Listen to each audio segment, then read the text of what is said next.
Welcome, y'all. It's Wes with DIY Food Plot Pro. Thank you so much for joining us. Today's episode, we're going to cover two topics that really correlate well with one another. One is, how do we produce food plots with very minimal equipment? And the second is, what do we do with our food plots from last fall? A lot of the cover crops, cereal grains, the winter wheats, the oats, cereal rye, things like that we planted last fall. What do we do with those, and what way can we use those where they're most beneficial to the wildlife and to us, and to save us some money on planting these plots? My name is Wes. I run the channel DIY Food Plot Pro. I've got a Bachelor of Science in Agronomy. I farm for a living, and I've got an 1,800-acre whitetail deer hunting outfitter in Western Kentucky where we cannot bait. So we rely heavily on these food plots to hold and harvest the mature bucks that we're blessed to hunt here in Western Kentucky. Many of us who food plotted a long time realize that the staple of fall food plots is generally going to be a cereal grain. What kind of cereal grain really depends on where you're at in the country. Oats are the most preferred food source of the cereal grains. The problem is that oats can have trouble overwintering in areas anything much north of Kentucky. Even at times we'll have a winter kill in Kentucky. Doesn't happen a ton, does happen some. Anything north of Kentucky, you really kind of have to plan that cereal grain plot to have some oats in it because you want that really good attraction, but you also want a cereal rye or a winter wheat there to really help get through the winter in case you have one of those really bad winters. Basically what happens is our cereal grains are planted in the fall. We add about 50 pounds of nitrogen on to those cereal grains. They're off to the races.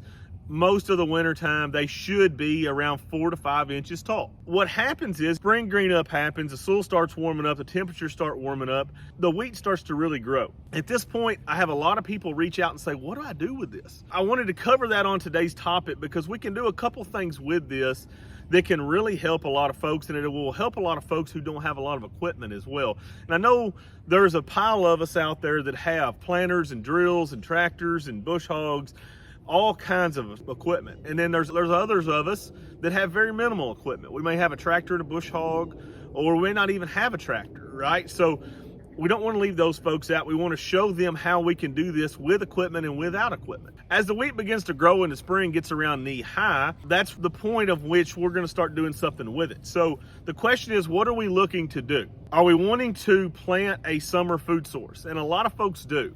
It's great for getting velvet pictures of bucks. It's a great food source for whitetails over the summer. And there's many options that we can pick that are great summer food sources. Soybeans, labs, sunflowers, just to name a few. How do we go from wheat that's this tall and turn that into a soybean plot or a pea plot or a lab or a sunflower plot? How do we do that? So what we're gonna do is we're gonna go in when the wheat gets up pretty good size. I mean, I'm talking wheat. I want wheat up around my knee high when I do this. And the reason that I want it up that high is because that's telling me that the soil temperature is likely going to be warm enough to germinate these seeds. We don't really want to do this early in the year where the soil temperatures may or may not be warm enough to germ these seeds.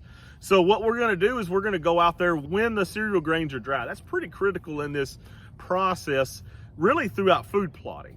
Because what we don't want is we don't want seeds stuck up on top of the cereal grains. So what we'll do is we'll go in and we'll just strictly broadcast. And so we're going to broadcast a heavier amount, generally something like soybeans, an ag rate of we're calling for about a bag an acre. We're definitely going to increase our planting rates no matter what we're planting because we don't have perfect conditions to have maximum germination, right? So if we're in here with a planter and we're putting this stuff down 1.5 inches and the soil temperature 65, 70 degrees, we have no trouble with germination so long as our seed's good. We don't have any bad weather coming, things like that. This is not going to be the case with what we're going to do here. We're going to want to at least probably double that seeding rate. Here's the thing. We're not losing anything by adding 2 or 3 times the rate for, say, soybeans, for peas, for lab. All that's going to happen is those plants are just going to be smaller and they're going to produce a little bit less. It's not like corn to where if we plant so much corn, it kind of shades itself out and then it doesn't do well anywhere. This 1 acre plot can make 60 bushel per acre. It's going to make 60 bushel per acre. The conditions are right, whether it has 100,000 seeds out there per acre or whether it has 300,000 seeds per acre. Generally not going to be a significant amount of difference with the yield with things like soybeans. With the things like corn, there is a significant difference there, so we really have to watch that. So what we're gonna do, we're gonna go out there when it's dry and we're gonna broadcast these summer annual into these cereal grains that are still growing, they're still green, and we've not done any management to that whatsoever yet. If you follow my recommendations, you likely have some clover, some turnips, some radishes in there as well. But primarily at this time of the year, the cereal grains should have, if they're planted thick enough, they should have pretty much taken over. And that's another note that we have to mention on this. While doing this, we have to have a higher seeding rate of oats, cereal rye, winter wheat. And that kind of starts with the fall of putting enough seed down to get a good thick carpet of cereal grains. We have to have that in order for this to work. We're going to broadcast the seeds and they're going to fall down into the ground. Basically, they're going to be right on top of the ground. So the next thing that we're going to do is, and we're going to lightly bush hog. So what we're trying not to do is throw all the grass to one side. We're trying to just cut the grass and leave it right on top. So what we're doing, we're taking the seed and we're putting it on the ground, and then we're mowing the cereal grains and we're putting them on top of it. So we're making seed to soil contact, and we're making a good moist bed for that seed to have. In other words, if we just broadcast soybeans out here and into this field here, where we have very little organic matter that's going to fall on top of the seed. The seed's largely going to be sitting on top, exposed to the sun, exposed to the wind, exposed to all the conditions. So what happens, you get a rain event, the soybeans swell, or the peas or lab swells, and then all of a sudden you get dry conditions where you have sun and you have wind. What happens is the seed will have already swelled, but then it doesn't have enough moisture to continue that process. So it ends up dying. So by putting the cereal grains on top of it, when we mow them, it ensures that that seed stays moist and can start that process and be able to grow into a viable plant. I have a lot of people say, wait, hold on, we don't have to actually bury this seed.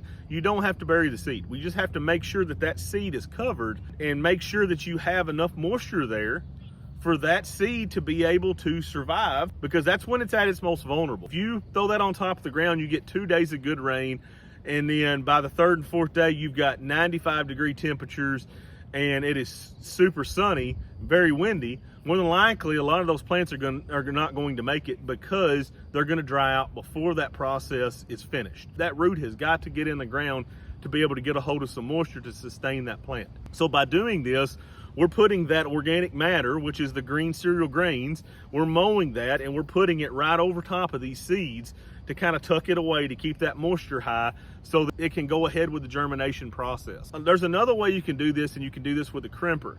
The thing I don't like about crimpers is you have to be timely, right?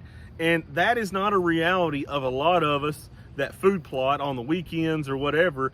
If you hit that timing wrong, you will either not kill the cereal rye, and you're still going to have cereal rye trying to grow through your soybeans competing, or you're going to have a tremendous amount of cereal rye seed that goes to seed, and then you're fighting cereal rye seed all summer long.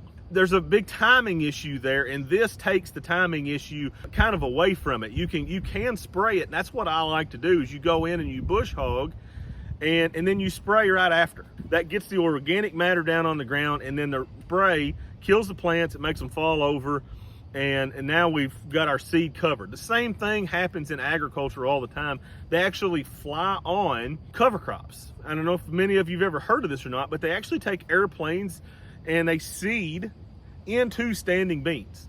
And they do this when the beans are still green. And the beans start turning, all the leaves fall off, they fall to the ground, they cover the seed, and then all of a sudden the plants start growing. It's a great practice as food plotters as well. Highly encourage all my clients to go through and to overseed into standing corn, into standing beans with those cereal grains and those fall plots that I like to recommend. If you need help setting up your farms or your food plots on your farm, you can go to my website, www.diyfoodplotpro.com. I've got many options available. I've got a boots on the ground visit. I've got some annual memberships. So there's a lot of different things on there. If that's something that interests you, you can go to my website, www.diyfoodplotpro.com. Thank you guys so much for watching. I really appreciate it. Y'all smash that like and subscribe button.